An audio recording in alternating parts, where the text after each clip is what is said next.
तो रावण दहन के साथ बुराई का अंत तो हो चुका है। आपको हम तस्वीरें दिखाते हैं सुभाष मैदान की, जहां पर अब से कुछ समय पहले रावण दहन किया गया। प्रधानमंत्री खुद वहां पर मौजूद थे।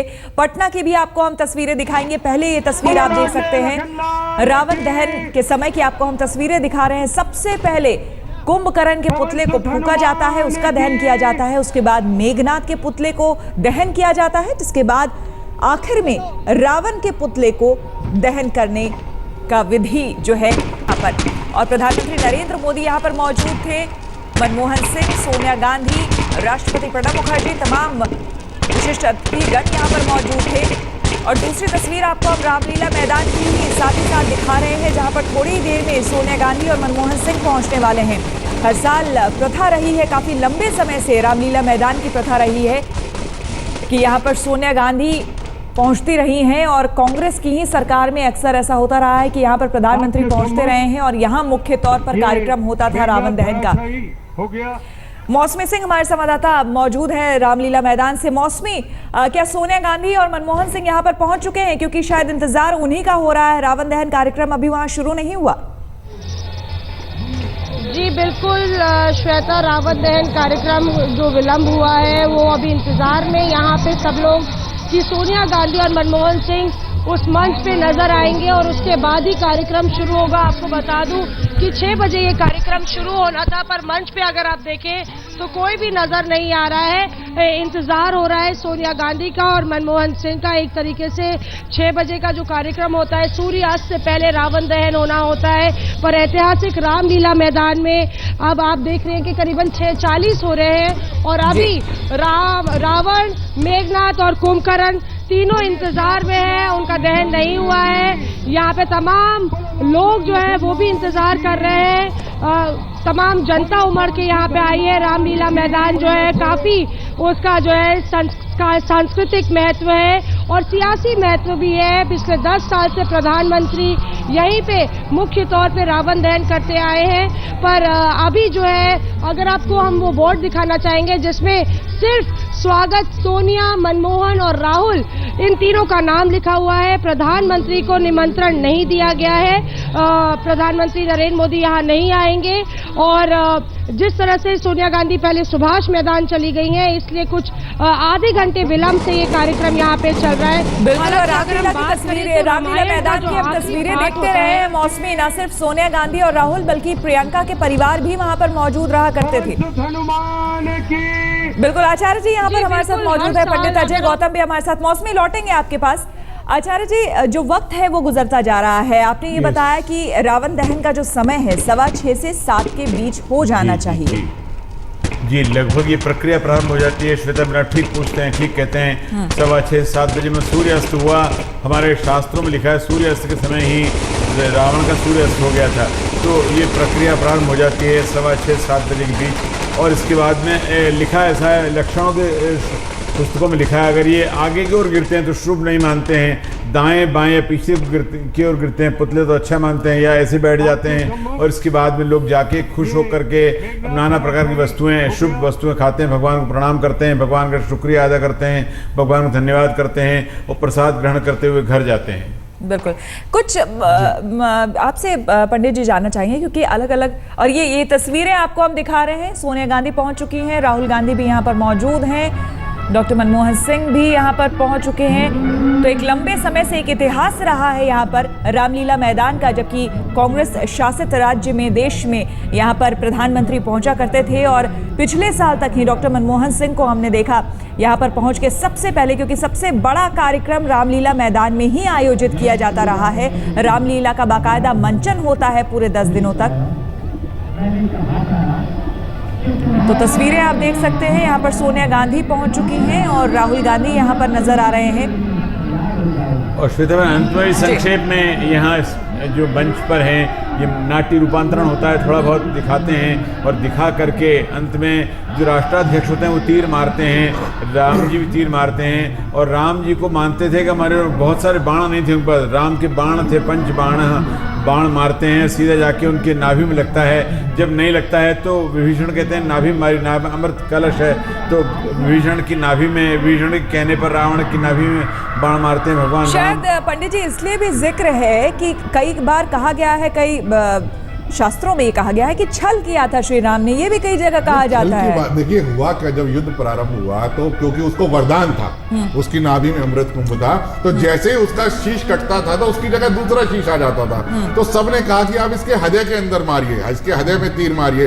उसने राम जो है लेकिन उनके हृदय में तीर नहीं मारते। तो उन्होंने जब सभी देवी देवता जो इस युद्ध को बड़े कौतुक और उत्साह से देख रहे थे कि कैसे ही रावण का अंत हो और धर्म की स्थापना हो, तो उन्होंने प्रश्न किया कि आप इसके हृदय में तीर क्यों नहीं चलाते। तो उसने कहा कि इसके हृदय के अंदर जो है सीता है, और अगर मैं हृदय में सीता के होते हुए अगर तीर में मारता हूं तो सीता के हृदय में राम है, राम के हृदय में पूरी सृष्टि है। इसी कारण से यही एक कारण था कि वो उसके हृदय के ऊपर तीर नहीं मार रहे थे। और बार बार जो है वो जिसके कारण, क्योंकि उसको शीश का वरदान था, अपने शीश उसने चढ़ाए थे महादेव को प्रसन्न करने के लिए, तो शीश उसके जैसे कटते थे वापस आ जाते थे।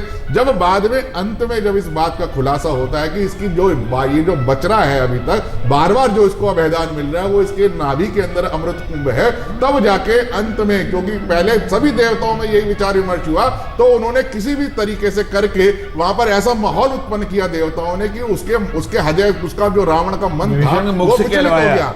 विभीषण ने मुख से कलवाया तो उसका जो ध्यान हट गया, और जैसे ही ध्यान हटा उन्होंने तुरंत जो है उसकी नाभि के अंदर अग्नि बाण छोड़ा, जिससे कि उसका अंत हो पाया। क्योंकि हर चीज के पीछे ये कहीं ना कोई तर्क और कारण थे, यही कारण थे। और दूसरी बात ये थी कि जब एक उन्होंने प्रश्न किया कि आपने कौन सी मर्यादा निभाई, तो भगवान राम ने कहा कि तुमने एक पराई स्त्री का हरण करके लेकर आना, तुमने जो है भगवा वस्त्र के अंदर जो है उसका अनादर करना, अधर्म और अहंकार करना, तुमने कौन सी मर्यादा निभाई। और अंततोगत्वा तो गौतम जी, अंततोगत्वा तो उसका वध ही करना था। अंततोगत्वा तो बुराई को समाप्त करना था, अधर्म का नाश करके धर्म की स्थापना करनी थी, विजय की स्थापना करनी थी। और इसीलिए ये हुआ।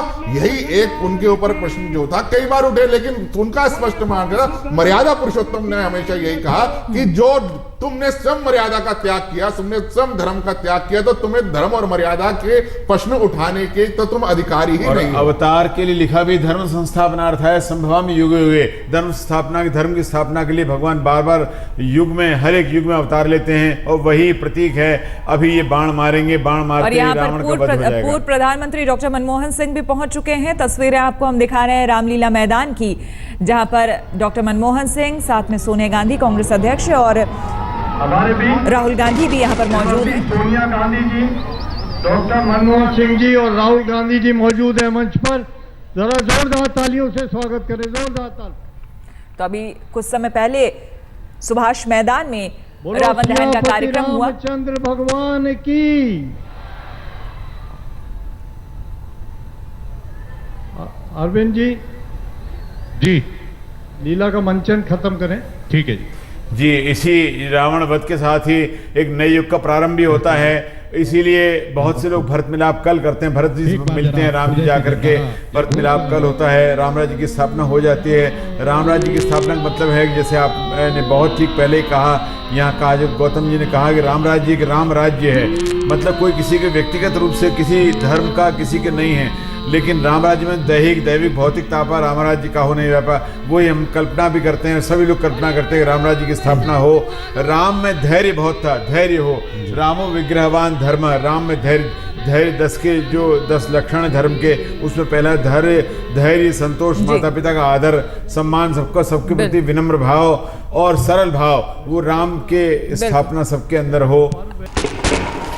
और विजयदशमी का त्यौहार धूमधाम से पूरे देश में मनाया जा रहा है। आपको हम अलग अलग जगह की तस्वीरें दिखा रहे हैं। अब से कुछ समय पहले 2 तस्वीरें आप अपने टेलीविजन स्क्रीन पर देख सकते हैं। पहली तस्वीर सुभाष मैदान की है, जहां पर कुछ समय पहले प्रधानमंत्री नरेंद्र मोदी ने रावण दहन किया। राष्ट्रपति प्रणब मुखर्जी भी वहां पर मौजूद थे, सोनिया गांधी, मनमोहन सिंह, तमाम विशिष्ट अतिथिगण वहां पर मौजूद थे। दूसरी तस्वीर में आप देख सकते हैं रामलीला मैदान की तस्वीरें आपको हम दिखा रहे हैं, जहां पर सोनिया गांधी, मनमोहन सिंह और राहुल गांधी मौजूद हैं। यहां पर प्रधानमंत्री को न्योता नहीं मिला है, और हर बार की तरह इस बार भी यहाँ हर बार ऐसा देखा गया है कि कांग्रेस शासित राज्य में जो भी रहा है प्रधानमंत्री, वही आता है और वही यहाँ पर इस कार्यक्रम को करता है। डॉक्टर मनमोहन सिंह करते रहे हैं। और ये तस्वीरें आप देख सकते हैं रामलीला मैदान की। यहाँ पर हालांकि कार्यक्रम शुरू हो चुका है, इंतजार हो रहा था मनमोहन सिंह का, थोड़े से देर से वो पहुंचे और चूंकि सुभाष मैदान सोनिया गांधी पहले चली गई थी, वहां पर पहले कार्यक्रम था तो थोड़ा सा विलंब हो गया, लेकिन अब यहाँ पर कार्यक्रम शुरू हो चुका है और थोड़ी ही देर में रावण दहन का कार्यक्रम रामलीला मैदान में भी हो जाएगा। हमारे साथ स्टूडियो में पंडित अजय गौतम मौजूद हैं, साथ ही आचार्य रविंद्र नागर भी हमारे साथ बने हुए हैं, जो कि हमें अब आप आतिशबाजी देखें, आज के दिन की महत्ता के बारे में बता रहे हैं और राम राज्य की स्थापना किस तरह से हुई और उसका दरअसल मतलब क्या है आज के समय में, आज के संदर्भ में, ये बता रहे हैं आचार्य जी। असल में रावण एक विद्वान व्यक्ति है, 6 शास्त्र और 4 वेदों ज्ञाता है, तो कहीं कहीं ऐसा भी करते हैं, रावण को बहुत सम्मान देते हैं, रावण वध को बहुत अच्छा नहीं मानते हैं, इसलिए तमिलनाडु इत्यादि राज्यों में कहीं कहीं इनके प्रति वेद पाठ करवाते हैं आज के दिन और बहुत शास्त्रों का उल्लेख करते हैं, इनको प्रणाम करते हैं, वंदन करते हैं और वास्तव में उसकी विद्वत्ता को प्रणाम तो है ही है, क्योंकि राम ऐसा लिखा है रामचरितमानस में कि रावण राम की भक्ति नहीं कर सकता था, इतना प्रबल हो चुका था वो, तो उसने विरोध भक्ति की, विरोध की भी एक भक्ति होती, किसी का विरोध करना भी भक्ति होता है, और रावण ने विरोध करके और दिखाया कि मैं इतना प्रबल बलशाली हूँ, शक्तिशाली हूँ, जो भक्ति न करके, लेकिन ऐसा राम की शक्ति पूजा, एक दिनकर जी ने पुस्तक लिखी, उसमें बहुत सा ग्रंथ लिखा, उसमें लिखा है कि हनुमान जी ने आके बताया कि देखिए रावण ने तो शिव की पूजा प्रारंभ कर दी है, तो राम जी ने कहा कर दे, भले कर दे, मैं शक्ति की पूजा करता हूँ, और राम जी ने पूजा की, शक्ति की, दुर्गा जी की पूजा की, दुर्गा की पूजा 9 दिन जो पूजा की, दांडिया गरबा रास करवाया, प्रसन्नता मनवाई वानरों में, और तब भगवान राम ने आशीर्वाद दिया, यशस्वी भव।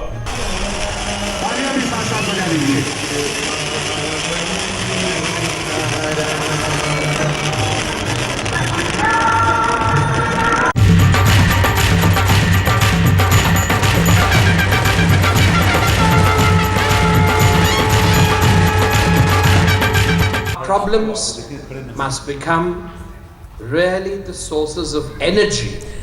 तो ये तस्वीरें आपको हम दिखा रहे हैं रामलीला मैदान की, जहां पर रावण दहन का कार्यक्रम शुरू हो चुका है और पहले आतिशबाजी की जाती है। आपको बता दें महीनों से पूरा इंतजाम किया जाता है आतिशबाजी का। जबरदस्त आतिशबाजी आखिर में भी होती है।